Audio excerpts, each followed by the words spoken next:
हक बात की तलकीन करनी है। अगर बात सिर्फ अपनी ज़ात की होती तो ठीक हो गया था, नमाज पढ़ी, रोज़ा रखा, हज किया, ख़त्म हो गई। लेकिन मेरे नबी पाक सल्लल्लाहु ताला अलैहि वसल्लम ने इरशाद फरमाया, एक बस्ती में 2 3 4 नेक लोग रहते थे। मेरे प्यारे करीम रसूल फरमाते हैं 3 4 बड़े परहेजगार, मुत्तकी, साफ सुथरे सूफी साहब, दरवेज साहब, अल्लामा साहब, बड़े जो कहते थे बिल्कुल जी मैं कोई बात नहीं करता, किसी बादशाह को नहीं छेड़ता, मैं तो बस लोगों को अल्लाह अल्लाह बताता हूँ, मेरा कोई ताल्लुक नहीं, कोई मरे कोई जिए। बड़े नेक, साफ सुथरे, परहेजगार। बाकी सारी बस्ती गुनाह करती थी। नबी पाक अलैहिस्सलाम फरमाते हैं रब करीम ने कुछ अरसे तक मोहलत दी, फिर मशीयत खुदाबंदी, अल्लाह का कानून हरकत में आया तो कहा जिब्रील सारी बस्ती तबाह कर दो, तबाह कर दो। अल्लाह मोहलत देता है, मोहलत देता है। हम लोग समझते हैं नहीं नहीं हमारी सियासी चालें सही चल रही हैं, अल्लाह मोहलत देता है। रब करीम ने फरमाया जिब्रील इन्हें तबाह कर दो। तो हज़रत जिब्रील अमीन अलैहिस्सलाम ने अर्ज़ की मौला वहाँ तो तेरे 3 4 बड़े नेक बंदे भी रहते हैं, बड़े परहेजगार, सच बोलने वाले, दयानतदारी वाले, हाजी साहब, नमाजी साहब, सूफी साहब, पीर साहब, बड़े खूबसूरत, उनका क्या करें? तो मेरे महबूब पाक अलैहिस्सलाम फरमाते हैं रब करीम ने फरमाया सबसे पहले उन्हें तबाह करना, सबसे पहले उन्हें सबसे पहले, और उलट दो बस्ती, पहले उनका नंबर लगाओ। या अल्लाह उनकी क्या गलती है? तो गलती सुन लें, गलती यह है कि उन्होंने 2 सिफतें पैदा की हैं, अगली 2 पैदा क्यों नहीं की? इल्लल्लज़ीना आमनू व आमिलुस सालिहात पे रोक क्यों गए, आगे क्यों नहीं बढ़े? अल्लाह करीम ने फरमाया जिब्रील देखो ना, मेरी नाफरमानी होती रही और इनके चेहरे पर कभी शिकन तक नहीं आया, लोग मेरा कानून तोड़ते रहे, इन्हें कभी बुरा ही नहीं लगा, गुनाह देखकर कभी ख्याल ही नहीं आया बदलने का।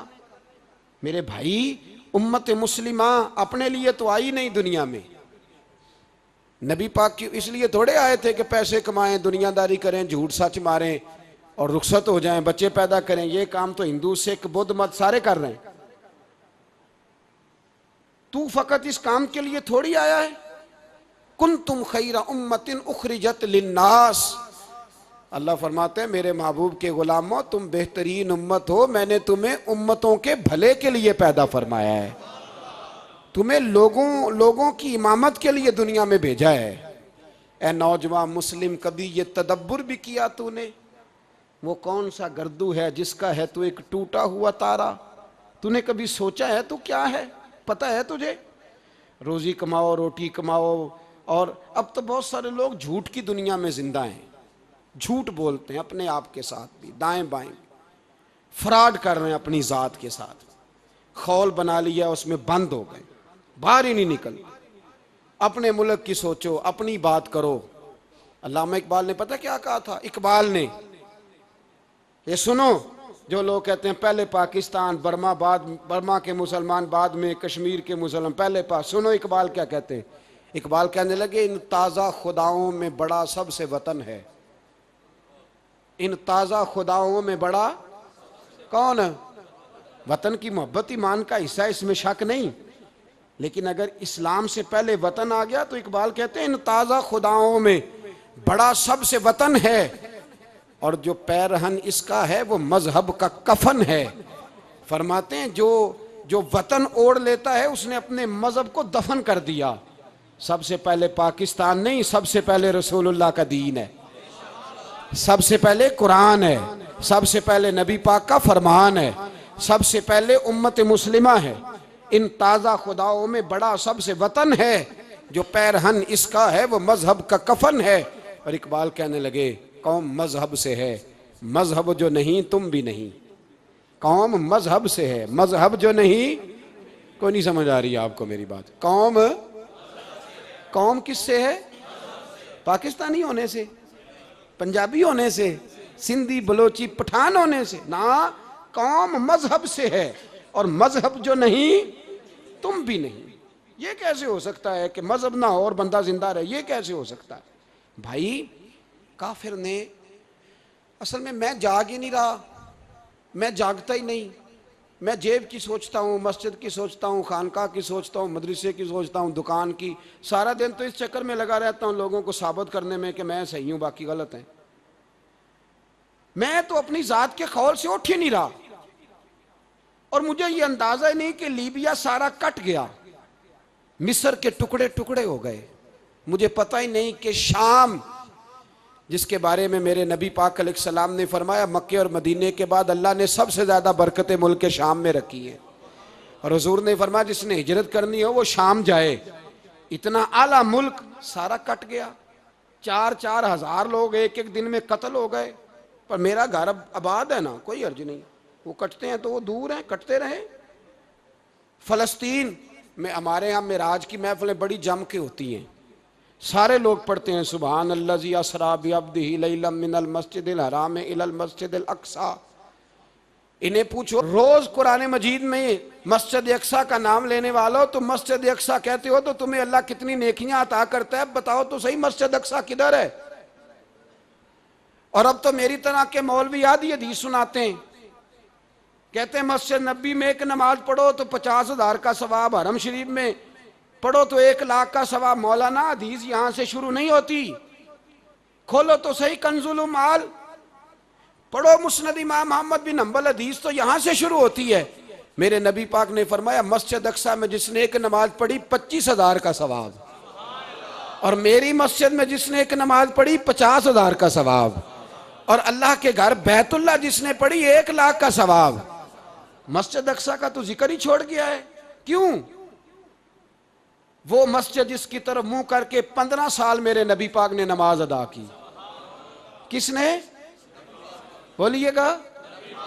15 साल तक, 2 हिजरी में 13 साल मक्के में, 2 साल मदीने में, मस्जिद अक्सा की तरफ जिधर मुंह करके तेरे और मेरे रसूल नमाज पढ़ते रहे। आज वह मस्जिद यहूदी के कब्जे में है। कई जुमे ताला रहता है, वहां नमाज नहीं पढ़ने दी जाती। मुझे क्या लगे इस बात से, मेरी मस्जिद में थोड़ी लगा हुआ है।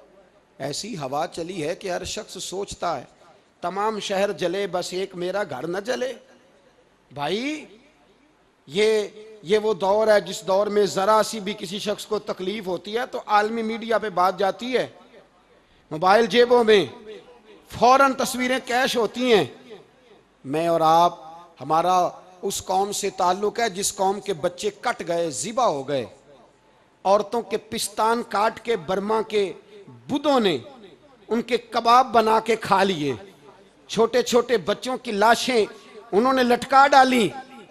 और यहाँ मैं हुकूमत की क्या बात करूं, यहाँ किसी सियासतदान को मक्खी काट जाए तो हमारे फट्टे आबाद हो जाते हैं बहस करने के लिए। हमारे अपने लोग, आम आदमी नहीं बात करता, आम आदमी नहीं निकलता, आम शख्स को फिक्र खत्म हो गई। मेरी भाई सबसे बढ़कर बेहतरीन मस्जिद के खतीब इमाम हुसैन थे। मस्जिद नबी से बड़ी भी कोई मस्जिद होगी जिस मिंबर पर रसूल पाक बैठ के खुतबा दिया करते थे। और मेरे मुस्तफ़ा के आस्ताने से बड़ा भी कोई आस्ताना होगा जिसकी सज्जादगी इमाम हुसैन के पास थी। कहते हैं हमारा क्या ताल्लुक, हमें क्या लगे, जो मर्जी होता फिरे। इमाम अली मकाम आराम से मस्जिद नबी में बैठे थे, जमाना पूरी दुनिया से जाता था, हाथ चूमता था, कदमों में बैठता था। इतने बड़ी अजमत वाली भी कोई शख्सियत होगी जिसके रगों में रसूलुल्लाह का खून दौड़ता है, जिसे हुजूर अपनी जुबान मुबारक इस तरह वो चूसा करते थे जैसे अरब के लोग प्यास के आलम में खजूर चूसा करते थे। इतना बड़ा भी कुछ शख्स था। लेकिन जब दीन पे कड़ा वक्त आया तो हुसैन ने मस्जिद की खिताबत नहीं बचाई, आस्ताना नहीं बचाया। इमाम अली मकाम ने कहा कूफा लुटता है तो लुटता रहे, दमिश्क में फसाद होता है तो होता रहे, वो मुल्क के शाम की बच्चियां रो रही हैं तो रोती रहें कि हम पे यजीद काबज हो गया, मेरी मस्जिद आबाद है, काफी है ना। इमाम हुसैन निकले और निकल के कहने लगे जन्नतुल बकी वाली जगह पे खड़े होके, या रसूल अल्लाह मैं जा रहा हूं, मैं जा रहा हूं और आपके लिए जा रहा हूं, इसलिए कि मुझे उस शाम को बचाना है जिस शाम में रसूलुल्लाह का कलमा पढ़ने वाले लोग बसते हैं। मुझे कूफा, दमिश्क, मिस्र के लोगों को बचाना है। नाना तेरे करम के खजीने की खैर हो, मैं जा रहा हूं तेरे मदीने की खैर हो। निकल खड़े हुए इमाम अली मकाम, मैदान में निकले। किसके खिलाफ? बोले कौन था यजीद? मुसलमान था। उस वक्त तक तो सबने मुसलमान लिखा है, जिसने काफिर कहा शहादत इमाम हुसैन के बाद कहा। जुर्म क्या था? मेरी गर्दन झुक जाती है जब मैं ये बात करता हूं, ईमानदारी से कह रहा हूं, जोश खिताबत नहीं। मेरी गर्दन झुकती है जब मैं ये लफ्ज अदा करता हूं। इमाम अली मकाम उस शख्स के खिलाफ निकले, सारे खुतबे इमाम हुसैन के पढ़ के देखो। इमाम हुसैन ने फरमाया यजीद शराबी है। शराबी मुसलमानों का हुक्मरान हो सकता? आप ना बोलें बेशक, पर बात तो सच्ची है ना। इमाम हुसैन ने फरमाया शराबी को वोट दिया जा सकता? फरमाया रंडियों का नाच देखता है जो मुजरे देखे, जो रंडियों के नाच देखे वो मुसलमानों का हुक्मरान हो सकता? इमाम हुसैन मैदान में निकले और 18 साल के अली अकबर से लेकर 6 महीने का अली असगर दे दिया, लेकिन शराबी को बर्दाश्त, बेहया को बर्दाश्त तू मैं कैसे करते? दोस्ती कातल से भी, मकतूल से याराना भी, अपनी जेब से फ्लेक्सें छपवा के जालिमों जाबरों बदमाशों को वोट देते हो। इमाम हुसैन को तेरी देग की जरूरत है जो तू 10 मुहर्रम पे पकाता है, चावलों की जरूरत है जो तूने 9 मुहर्रम को पकाए। उनको उस बिरयानी की आदत थी जो तूने पकाई है। मेरे घर में फलां MNA MPA साहब आ गए थे, इमाम हुसैन के घर के अंदर यजीद ने पैगाम भेजा। उसने कहा जैसे कहोगे कर लूंगा, जितने पैसे कहोगे दे दूंगा, जितनी मस्जिदें कहोगे बनवा दूंगा, जितने इदारे कहोगे तामीर हो जाए, मुझे ना छेड़ो। आपने फरमाया ना, मस्जिद मदरसे उस वक्त आबाद रहते हैं जब हुक्मरान सही होते हैं, और जब हुकूमतें गलत होती हैं तो फिर मसाजिद आबाद, फिर मदारस की आबादकारी हो ही नहीं सकती। मैं दीन में नया रखना खोल दूं? इमाम अली मकाम खड़े हुए, पर मैं क्या करूं? हुकूमत क्या करूं? हुकूमत से क्या कहूं? अगर मेरी मिल्लत के अपने जवान के मोबाइल में रंडियों का नाच हो तो 10 मुहर्रम को तो इमाम हुसैन करबला में तड़प जाते होंगे। अगर 9-10 मुहर्रम को जो निकला इमाम अली मकाम की बात करने के लिए, वो नौजवान अगर सिगरेट का, शराब का, बदमाशी का आदी हो तो हजरत अली असगर कहेंगे ना मेरी कुर्बानी का क्या बना? वो तो निकले थे उरियानी और फाशी के खिलाफ। और अगर मिल्लत का जवान रोज चौक में खड़े होकर लड़कियों को ताड़ता हो तो हजरत अली अकबर तो अपनी कब्र में रोते होंगे कि ये इस कौम के लिए जान दे दी जो आज यजीदी तरीकों पे अमल कर रही है, जो सारी रात गंद देख के सोती है, जो सारी रात बेहयाई, फाशी और उरियानी में लगी रहती है। इन लोगों के लिए जान दे दी, इतना जुल्म उन शहीदों के साथ। और 10 मुहर्रम को देग पका के कहता है मैं इमाम हुसैन का मानने वाला हूं, मैं इमाम अली मकाम से प्यार करने वाला हूं। ना भाई ना, दोरंगी छोड़ के यक रंग हो जा, सरासर मोम हो जा या संग हो जा, उम्मत मुस्लिमा को बेदार होना पड़ेगा। इमाम अली मकाम मैदान में निकले, डट के निकले, और इमाम ने फरमाया मैदान में निकल कर कि मेरा वतन मदीना है, मेरा वतन मदीना है, पर मदीना बाद में, रसूलुल्लाह का दीन पहले। तू पाकिस्तान की बात करता है? इमाम अली मकाम ने फरमाया मदीने की शरीयत बाद में, रसूलुल्लाह का दीन पहले, और तेरे तो बच्चे आम से हैं। इमाम हुसैन ने फरमाया मेरी गोद में जो बच्चे हैं वो रसूलुल्लाह के नवासे हैं, पर बच्चे बाद में, नबी पाक का दीन पहले। आपने फरमाया तेरी बेटी बड़ी बावकार होगी, उसकी बड़ी इज्जत है, तू कहता है बेटी की वजह से ब्लैकमेल हो गया। लेकिन जो शान खुदा ने हुसैन की बेटी को अता फरमाई, जिन बच्चियों का सर का बाल नंगा हो जाए, सर का बाल नंगा हो जाए, तो इमाम शौरानी फरमाया करते थे अगर मदीने में किसी सैयदजादी के सर का बाल नंगा होता था तो सूरज अपना मुंह छुपा लिया करता था, सूरज छुप जाता था बादलों की ओट में। और मदीने वाले समझ लेते थे कि घर में काम करते करते किसी सैयदजादी के सर का कोई बाल नंगा हो गया। उन शहजादियों का इतना वकार, पर इमाम अली मकाम ने फरमाया बेटियों की फिक्र बाद में, रसूलुल्लाह का दीन पहले। पहले रसूलुल्लाह का दीन। कौम मजहब से है, मजहब जो नहीं तुम भी नहीं। याद रख मेरे भाई, इमाम अली मकाम रज़ी अल्लाह तआला अन्हु ने मैदान में निकलकर पहले मजहब की बात की। और आज दीन नबी दा वांग यतीमा रोवे ते कुरलावे ते आखे मैं कित्थों लब्बा उमर बहादुर, मैं कित्थों लब्बा उमर बहादुर जेड़ा मैनू सीने लावे। मासूम बच्चे, मासूम। आज तक किधर है तुम्हारा अक़वाम मुत्तहिदा?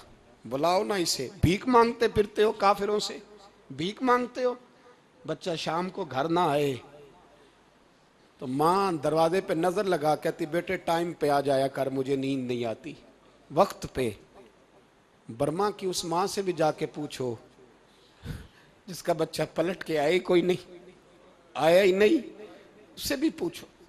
बच्चे ने आधी रात को रोटी मांग ली तो फालज ज़्यादा माँ, उसको फालज था, वो रेंगती हुई उठी और उसने अपने लाल को रोटी पका के दी। बाप कहता रहा चल छोड़, सो जा बेटे तेरी अम्मा। उसने कहा नहीं मुझे नींद नहीं आती, बेटा भूखा है। उस माँ से भी कभी पूछ, उस माँ से जो बांग्लादेश के खेमे में बैठी है। तो BBC लंदन का रिपोर्टर कहता है कि तेरी ख्वाहिश क्या है?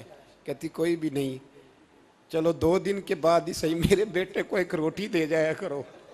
ये रोटी मांगता है मुझसे, मैं किधर से लाऊं? ये लवारस कौम है। मैं हुक्मरान से जाके बात करूं जब मेरा अपना नमाजी मुसलमान कहता है पहले पाकिस्तान के बच्चे तो पाल लो। मेरे भाई तुझे खबर ही नहीं। ये तो जाना तो कभी गुंबद खजरा पे, तो मेरे मुस्तफ़ा ने फरमाया मन अज़ा मुस्लिम फ़क़द अज़ानी। फरमाया जब मेरा मुसलमान तकलीफ़ में होता है तो मैं गुंबद में तकलीफ़ में होता हूँ। मुझे दर्द होता है, मुझे अजियत होती है। पूछ जाके महबूब पाक से। मेरे अजीज़ किसी को गम ही नहीं इन लोगों का, किसी को परवाह ही नहीं, कुछ सोचता ही नहीं इनके बारे में। मैं अपने घर में मस्त हूँ, आप अपने घर में मस्त हैं। मेरे रसूलुल्लाह की उम्मत लुट गई सारी, जगह जगह तबाही। 1 इंच धरती पर ज़मीन ऐसी नहीं जो काफिर की हो और खून बहता हो। एक रेमंड डेविस अमरीकी कुत्ता यहाँ बंद था मुसलमानों के कत्ल में। उन्हें अपनी कौम की इतनी फिक्र थी, वो रातों रात छुड़ा के ले गए। लेकिन मेरी और तेरी बहन आफिया सिद्दीकिया सालों से बंद है। तड़प के पूछा है मुसलमानों ने कि उसकी गलती तो बताओ, उसका कसूर नहीं पर वो बंद है। कोई नहीं बात करने वाला, कोई नहीं। मस्जिद जाने, जुमा तो पढ़ाना है, उसमें गर्ज नहीं दर्द है कि नहीं क्या, उसमें तो इतना पता है 1 घंटे तकरीर है करनी है। पीर साहब सुबह से शाम तक तावीज़ लिखते, सियासतदान सुबह से शाम तक जनाजा भी तब पड़ता है कि मुझे वोट मिलेंगे। ताजर कहता है बस दुकान चलनी चाहिए, मर जाए मेरी तरफ से सारी दुनिया। बस करो, इस खौल से बाहर निकलो। ए नौजवान मुस्लिम, कभी ये तदब्बुर भी किया तूने, वो कौन सा गर्दू है जिसका है तू एक टूटा हुआ तारा? तूने सोचा ही नहीं कभी, तुझे कभी खबर ही नहीं हुई कि ये किस कदर बड़ा काम था? मेरे रसूल पाक सल्लल्लाहु अलैहि वसल्लम के गुलामों जागो। मैं दुआई देता फिरता हूँ, मैं कहता हूँ जट बन के बड़ा जी लिया, बट राई अंसारी बन के बड़ा जिया। बस कर दो, बस कर दो। अब मुसलमान बन के जीना सीखो। अब अपनी पहचान रसूलुल्लाह की गुलामी बनाओ। अब कहो पहले दीन, बाकी हर चीज बाद में। बस करो, बहुत हो चुका हमारे साथ, अब थोड़ा जागो। मैं बहुत सारी बातें दिल में लेके आया था जो आपसे करनी थी, पर ये लफ्ज़ हैं कि टूटते ही जा रहे हैं। बात है कि सिमत का तायुन ही नहीं हो पा रहा। मेरे भाई, मैं तो कभी कभी सोचता हूँ लगता है रब भी नाराज़ हो गया है और हमें मनाने का तरीका भी भूल गया है। ना हमारी मस्जिदों में तहज्जुद पढ़ी जाती है, ना किसी को नमाज तौबा याद रही, ना कोई इस्तिस्का वाला है, कोई नहीं। जो पीर साहब के पास जाके बैठता है थपकी देते हैं, कहते हैं जा तेरा काम हो जाएगा, मौज कर। कभी नहीं को कहता तौबा भी कर, इस्तिगफार भी पढ़, ये दाढ़ी पूरी कर, दीन रसूलुल्लाह का इसकी तरफ तू तवज्जो कर। कोई तबलीग ही नहीं करता, सारे फूका फाकी पे लग गए हैं। कोई ख्याल ही नहीं आ रहा किसी शख्स को कि हमारी तबाहियों का सबब क्या है। इलाका तक का बरस फतह हुआ, तमाम लोग नारे लगा रहे हैं। हजरत अबू ज़र गिफारी कोने में बैठ के रोने लग गए। मुसलमानों को फतह मिली, सब लोग नारे लगा रहे हैं, खुशी हो रही है कि इलाका फतह हो गया। हजरत अबू ज़र गिफारी रोने लगे और तड़प के रोए। लोगों ने कहा अबू ज़र क्यों रोते हो? आप फरमाने लगे ये लोग बरसों से काबज थे इस शहर पर,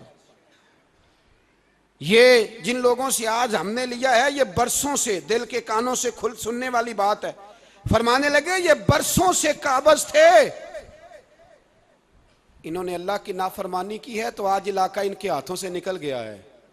मैं रो इसलिए रहा हूं कि खुदाया कहीं हमसे भी नाफरमानी ना हो और ये हमारे हाथों से भी ना निकल जाए।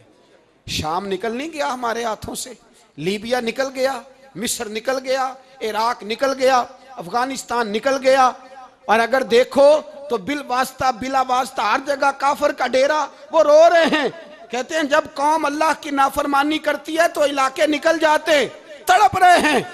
मुझे कोई फिक्र नहीं, कोई नहीं रोया मिस्र के जाने पर, कोई नहीं रोया लीबिया की तबाही पर, शाम के बच्चों पे कोई नहीं रोया। हम लोग यहाँ ईद मनाते रहे, ईद पर लोग नए कपड़े लेते रहे और बर्मा के मुसलमानों को कफन तक नसीब ना हुआ। कोई नहीं तड़पा इन लोगों पर, किसी को ख्याल नहीं आया। साहब इमाम आली मकाम की फिक्र को समझो, इस पर गौर करो, बस कर दो, नींद बड़ी लंबी हो गई, अब उठो इस बेदारी से, उठो। जब कौमें नाफरमानी करती हैं तो मुल्क छिन जाते हैं और काफर बारी बारी करके बारियां लगा रहा है, बारी बारी। तुम्हें कई दफा धमकियां दे चुका है, वो तुम्हारा नंबर कई दफा लगा चुका है। अब ख्वाबे गफलत से उठ जाओ, आग पैरों तक आ गई है, ऐसा ना हो जला डाले सारा कुछ। हजरत सैयदना अबू ज़र गिफारी रो के फरमाया करते थे, जब तुम नाफरमानियां करोगे तो इलाके तुम्हारे हाथों से निकल जाएंगे। सो निकल गए, निकल गए। गौसे आजम के बगदाद पे कई दफा बम गिरे, मौला अली शेर खुदा का शहर नजफ कई दफा बम की नजर हुआ, इमाम अली मकाम के करबला में अब तक कई दफा जंगें हो चुकी, इसलिए कि हम नाफरमानी करते हैं, इलाके छिन जाते हैं। और दूसरी बात यह कि फिर हमें वो तरीका भी नहीं आता जिससे रब को मनाया जाता है। आप यकीन करें, मुसलमान पे एक 5 वक्त की नमाज है, वो भी बोझ है। 2.5 घंटे की तकरीर और 5 मिनट की जमात में लोग भागते फिरते हैं, बड़ा मुश्किल है। आज तक मुसलमान एक 5 वक्त नमाज पढ़ने के लिए बहाने ढूंढ रहा है, अभी तक। तो वो मुसलमान कहां से आएंगे जो रात को रोया करते थे, रातों को उठ के रोते थे तो सवेरे अल्लाह काफिर के मुकाबले में इतनी मदद करता था, इतनी मदद करता था कि 10 मुसलमान लाखों को भगा दिया करते थे। इसलिए कि मदद किसकी शामिल होती थी, बोल के बताइए, कौन मदद करता था? क्योंकि देखे ना, ये हमें तरीका बताया नबी पाक ने। अल्लाह हुजूर से राजी था कि नहीं? यार इस पे जल्दी जल्दी बोलो, अल्लाह राजी था ना? तो बदर की रात हुजूर क्या करते रहे सारी रात?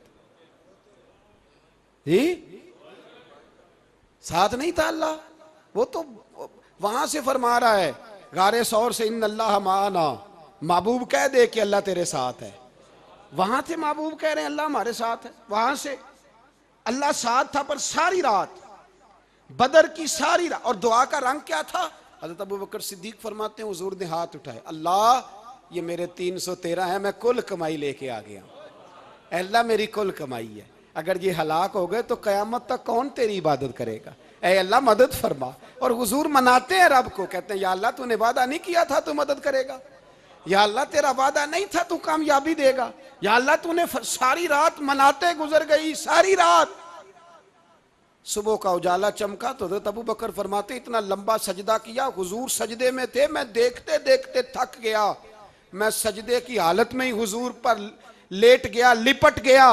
मैंने कहा महबूबा सर उठाएं, वो देखे अल्लाह ने मदद नाजल फरमा भी दी है। उठाइए सर। हुजूर ने अल्लाह को मनाया, नबी पाक मनाया करते थे। हम अब सजदों में भी नहीं जाते, इतनी सो गई उम्मत, सजदों तकरीरों से इनकलाब लाना चाहते हैं, हम खाली नारों से इनकलाब बर्पा करना चाहते हैं।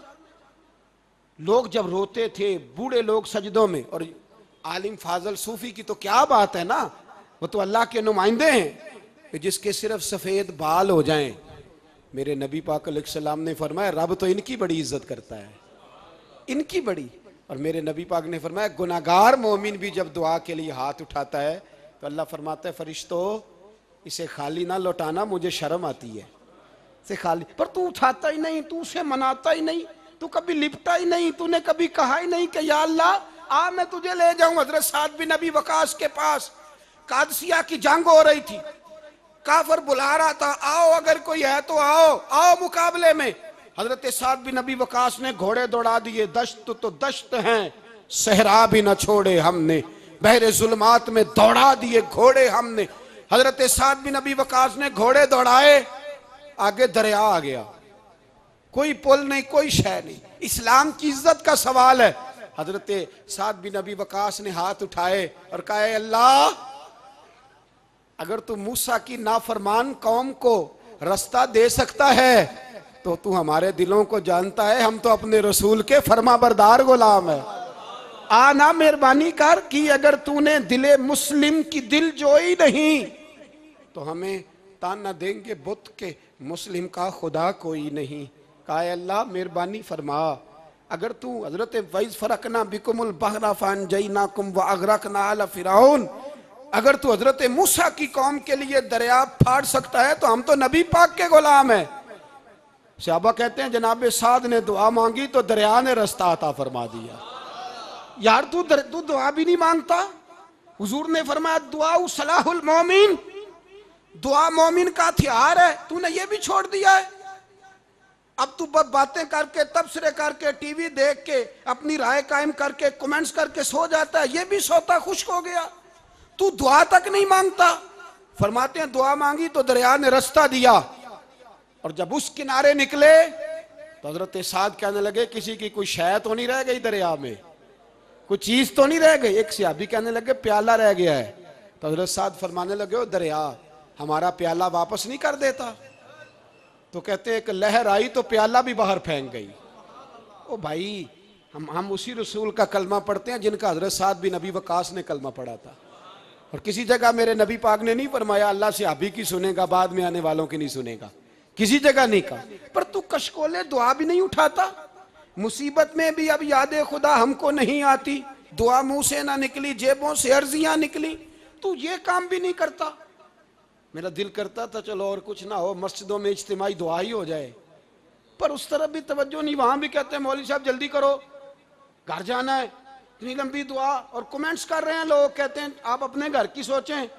मेरे भाई दुआ, सलाहुद्दीन अय्यूबी फलस्तीन की जंग लड़ रहे थे, खबर आई कि ईसाइयों का एक बहरी बेड़ा, बहरी जहाज असला लेके आ रहा है, नेज़े हैं, तलवारें हैं, तीर हैं। सलाहुद्दीन एक बुजुर्ग थे, उनसे मिले तो कहने लगे बाबा जी आप भी दुआ करो। मैं भी दुआ करता हूँ। मुसलमानों के पास पहले असला नहीं, ईसाइयों ने और मंगा लिया है, कहीं ऐसा ना हो मुसलमानों के खिलाफ इतना असला इस्तेमाल हो। ये बात कही, बाबा जी को दुआ का कहा, खुद मस्जिद अक्सा में सारी रात रोते रहे।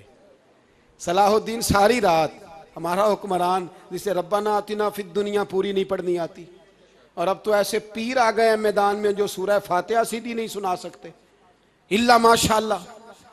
सारी रात सलाहुद्दीन अय्यूबी रोते रहे। वो बुजुर्ग कहते हैं मैं भी कोने में था, पर जिस दर्द से इसने दुआ मांगी मैं नहीं मांग सका। सवेरे खबर आई कि दुश्मन का वो बहरी बेड़ा जो असला लेके आ रहा था दरिया में गर्क हो गया है। सुबह खबर आई तो वो शख्स एक आगे बाबा जी से कहने लगा बाबा जी वो बहरी बेड़ा दरिया में गर्क हो गया। तो बाबा जी रो पड़े, कहने लगे दरिया में गर्क नहीं हुआ, सलाहुद्दीन अय्यूबी की आंसुओं में गर्क हो गया है, इसके आंसुओं में गर्क हो गया है, इसने रब से दुआ ही ऐसी मांगी, इसके आंसुओं में। तू दुआ भी नहीं मांगता मेरे भाई मुसलमानों के लिए, तू दुआ भी नहीं मांगता। इमाम हुसैन मैदान करबला में थे, एक रावी कहता है 3 दिन पानी बंद रहा है, रोटी बंद रही है, पर कुरान पाक की तिलावत 1 मिनट के लिए भी बंद नहीं हुई, दुआ और इल्तजा 1 मिनट के लिए भी बंद। हुसैन के खेमे से ये आवाज बार बार आती रही, या अल्लाह इस्तकामत भी दे और सब्र भी अता फरमा। दुआ का रास्ता बंद, तिलावत बंद नहीं हुई, अल्लाह की बारगाह में सजदे बंद नहीं हुए, तू छोड़ गया, तू दुआ तक नहीं मांगता।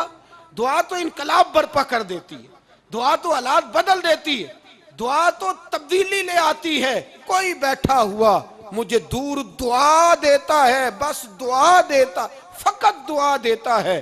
कोई बैठा हुआ मुझे दूर दुआ देता है, मैं डूबता हूं पर समुंदर उछाल देता है। ओ भाई तू दुआ भी छोड़ गया। पहली बात आपकी खिदमत में यह है कि जागे, मुसलमान बने। दूसरा, कुछ नहीं कर सकते तो दुआ तो कर सकते हैं ना, दुआ का रास्ता अपनाएं। और फिर मेरे नबी पाक अलैहिस्सलाम ने दो बातें फरमाई, कान खोल के सुन लेना।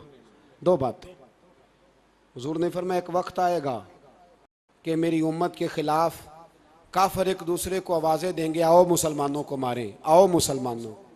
तो सहाबा ने कहा, या रसूलल्लाह क्यों, हम थोड़े हो जाएंगे? फरमाया, नहीं, तुम बहुत ज़्यादा होंगे। 56 इस्लामी मुल्क हैं दुनिया में, कितने बोल के बताना है?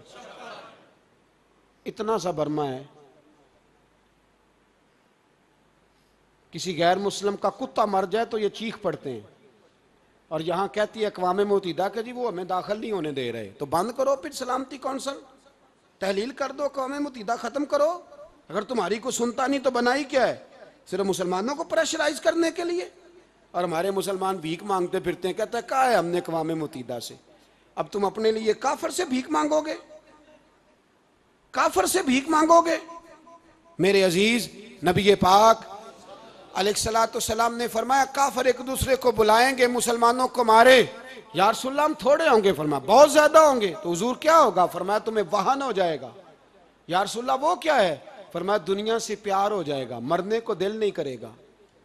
दुनिया से और मरने को, उस वक्त समझ लेना काफिर तुम पे हावी है।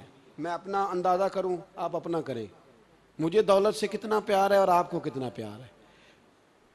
जाग के सुने ये लफ्ज रसूल पाक के सल्लल्लाहु अलैहि।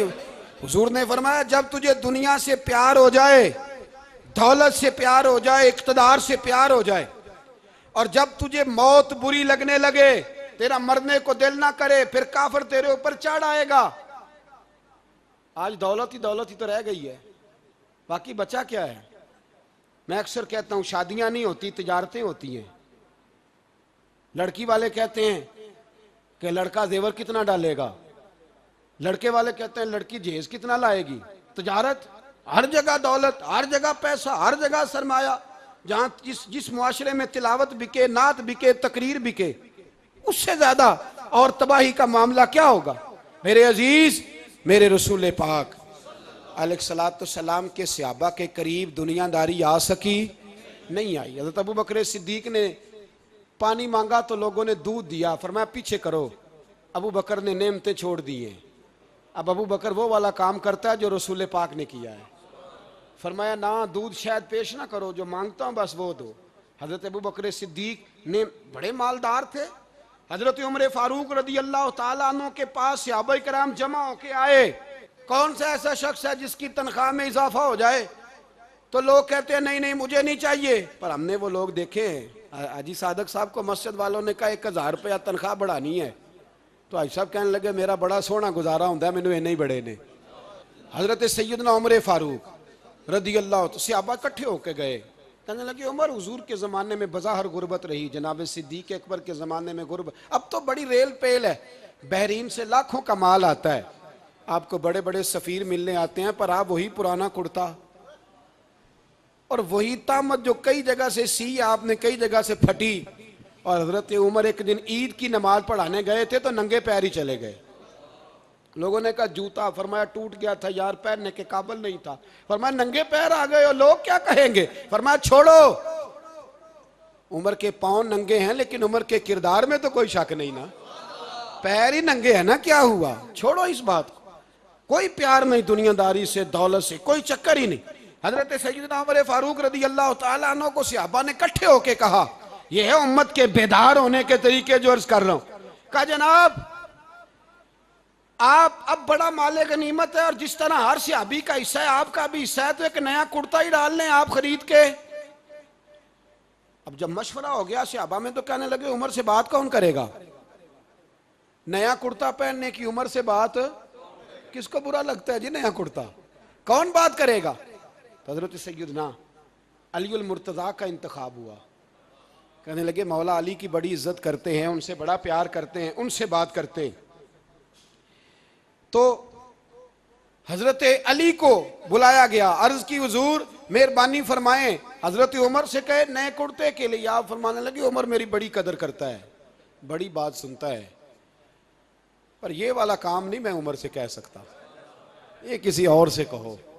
तो कहने लगे आप रहनुमाई कर दें, किसको कहें? तो जनाबे अलीउल मुर्तज़ा फरमाने लगे अगर हज़रत आयशा सिद्दीक़ा से कहोगे तो उमर फ़ौरन मान जाएगा, वो मोमिनों की माँ हैं। सहाबा हज़रत आयशा के पास, अम्मा जी उमर को बुलाएं, उनको कहें, बड़े बड़े सफ़ीर आए होते हैं, वही पुराने कपड़े पहन के बैठ जाते हैं। अल्लाह अकबर। हज़रत आयशा ने पैगाम भेजा, फरमाया उमर को बुलाओ। उमर फ़ारूक दौड़े हुए आए, पर्दे के पीछे हज़रत आयशा के पास घुटनों के बल, अम्मा जी देर तो नहीं कर आया मैं आने में? हुक्म हो, हुजूर के घर से पैगाम आया, बड़े बड़े सफ़ीरों को छोड़ के भागे। हज़रत आयशा सिद्दीक़ा कहने लगी उमर देखो, जायज़ पैसे हों तो इस्लाम अच्छे लिबास से मना नहीं करता, अब बड़ा बड़ा माल आया है, अब तेरा भी हिस्सा है, तो सहाबाए किराम की ख्वाहिश है कि नया कुर्ता पहन लो, बड़े बड़े सफ़ीर आते हैं, हर्ज भी कोई नहीं, जायज़ भी है, को मना नहीं। हज़रत उमर ने गर्दन झुका, जी अम्मा जी, जी अम्मा जी, जी अम्मा जी। हज़रत आयशा कहती हैं बात ख़त्म हुई, उमर ने गर्दन उठाई तो उमर की दाढ़ी आंसुओं से भरी हुई।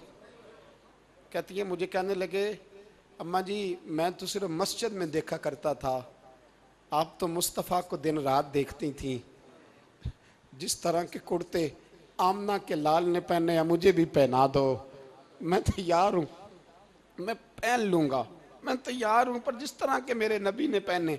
हज़रत आयशा कहती है मैं फूट के रोई, मेरा पल्लू आंसुओं से भर गया। फरमाती हैं मैं उमर की बात सुनती गई तो मेरा पल्लू आंसुओं से, मैंने कहा उमर तू जा, तू ठीक है। फरमाती है उमर फ़ारूक सलाम करके उठे, अमीरुल मोमिनीन चले गए, इस कोने में सहाबा छुपे हुए थे, वो आए, कहा अम्मा जी क्या बात हुई? तो मैं फिर रो पड़ी। मैंने कहा क्या बताऊं, तुम्हें पुराने कुर्ते नज़र आते हैं, उसे मोहम्मद अरबी के जलवे नज़र आते हैं, उसे रसूलुल्लाह का रंग नज़र आता है, उसे वो गुलामी नज़र आती है। उमर को दुनिया से प्यार, और दुनिया से प्यार नहीं था, दुआ पता क्या थी? यूं झोली उठा के अल्लाह मरजुकना शहादतन फी सबीलिक वजल मौत फी बलद हबीबिक, अल्लाह उमर को बिस्तरे वाली मौत ना देना, मौत शहादत की देना, पर मैं मैदान में जाके नहीं मरना चाहता, मुझे रसूलुल्लाह के शहर में मौत चाहिए, बाहर जाके नहीं, यही मैदान लगे मदीने में, यही मौत आए, असबाब बना, मैं मदीना भी नहीं छोड़ना चाहता। ओ भाई इन लोगों को नहीं प्यार था। जनाब सिद्दीक अकबर का विसाल हुआ तो जहर के असर से, वो जो आपको जहर लगा था, बाद मुफस्सिरीन ने लिखा है कभी कभी वो जो सांप ने डसा था तो कभी कभी उसका असर आता था, बस अल्लाह ने शहादत देनी थी कभी कभी, वरना तो बड़ी शिफाएं थी। हज़रत उमर शहीद, हज़रत उस्मान, जनाब अली, इमाम हसन, इमाम हुसैन, अली अकबर, अली असगर, हज़रत अब्बास, हज़रत साद बिन माज, हज़रत अमीर हमजा, मुसअब इब्न उमैर। मेरे महबूब ने तो लिस्ट बनाई शहीदों की, लिस्ट बनाई, लिस्ट बनाई शहीदों की। शहादत से प्यार किया रसूलुल्लाह सल्लल्लाहु अलैहि वसल्लम के गुलामों ने, प्यार किया शहादत से, इसीलिए तो काफिर उठ नहीं सका कि शहादत से हजरत साद बिन मुआज रदी अल्लाह तआला अन्हु को जख्म लग गया, जंग से जिंदा आ गए लेकिन जख्म है, रो के कहने लगे महबूबा सारे शहीद हो गए, मैं ऐसे ही रह गया। हुजूर ने फरमाया नहीं, रब तुझे भी शहादत की मौत ही अता फरमाएगा। उसी जख्म में पर्दा हो गया। मेरे भाई हजरत अमर बिन जमू रदी अल्लाह तआला अन्हु 4 बेटे लेके ओहद के मैदान में आए, कहा महबूबा मेरे 4 ही थे, मैं सारे ले आया हूँ, सारे ही कबूल है? और मैं ठीक है। फिर खुद भी ज़रा पहन ली, एक टांग से लंगड़े थे, टांग छोटी थी। हुजूर ने फरमाया तूने क्यों लिबास पहन लिया है? कहा हुजूर मैंने भी तो जिहाद पे जाना है ना। तो हुजूर ने फरमाया तेरे 4 बेटे जो जा रहे हैं। तो कहा या रसूलल्लाह क्या लंगड़े जन्नत में नहीं जा सकते? हुजूर लंगड़े अल्लाह को कबूल नहीं, मैं नहीं जा सकता। तो मेरे नबी पाक सल्लल्लाहु अलैहि वसल्लम ने फरमाया नहीं, जन्नत तो तेरा इंतज़ार कर रही है। कहा हुजूर फिर मैं भी जाऊँगा, बच्चे जाएंगे तो मैं भी जाऊँगा। एक बीबी ओहद के दिन 3 साल का बच्चा लेके घर से निकली, बीबियों को कहती है मेरा खामद भी बदर में शहीद हुआ, भाई भी और बाप भी, आज हुजूर ने फिर बुलाया है। दिल करता था कोई जवान बेटा होता तो मैं पेश करती, पर अब मेरे पास ये 3 साल का ही है। बच्चा लिया मदीने में, मस्जिद नबवी में, हज़रत बिलाल से कहने लगी 2 मिनट हुजूर का दीदार चाहिए। नबी पाक आए, कैसे आई हो? कहने लगी महबूबा मैं शहीद की बेटी, शहीद की बहन, शहीद की बेवा हूँ। मेरे पास अब जवान तो कोई नहीं, ये 3 साल का ही है। हुजूर ने मुस्कुरा के फरमाया ये करेगा क्या? करेगा? कहने लगी हुजूर सुना है असला थोड़ा है, ढाल की ज़रूरत है। लोहे की ढाल होती थी, जब तलवार आती थी तो आगे की जाती थी। कहा महबूबा मेरा शहीद की अम्मा बनने को बड़ा दिल करता है, ये मेरा 3 साल का ले जाओ, जब तीर आपकी तरफ आया तो मेरा बेटा आगे कर देना, ये ढाल का काम तो देगा ना। हंसते हुए महबूब की आंखों में आंसू आए, बच्चे को पकड़ के सीने से लगाया, माथा चूमा, फरमाया जा तेरे साथ वादा है, कयामत के दिन तुझे शहीद की अम्मा कह के ही पुकारा जाएगा। वादा है तेरे साथ, तुझे शहीद की। मेरे भाई मरने को दिल नहीं मुसलमान। मेरे नबी पाक सल्लल्लाहु अलैहि वसल्लम ने फरमाया जिसके दिल में कभी शहादत की आरजू पैदा नहीं हुई, उसके सीने में धड़कने वाला दिल मोमिन का है ही नहीं, वो तो मुनाफिक है। जो कभी दीन के रास्ते में शहीद होने को, मेरे भाइयों दीन को बड़ी ज़रूरत है, बड़ी ज़रूरत है, बड़ी। ए खासान रसूल वक्त दुआ है, उम्मत पे तेरी आके अजब वक्त पड़ा है। वो दीन जो बड़ी शान से निकला था वतन से, परदेश में वो आज गरीबुल गुरबा है। फरियाद है ए कश्ती उम्मत के निगेबां, बेड़ा ये तबाही के करीब आन लगा है।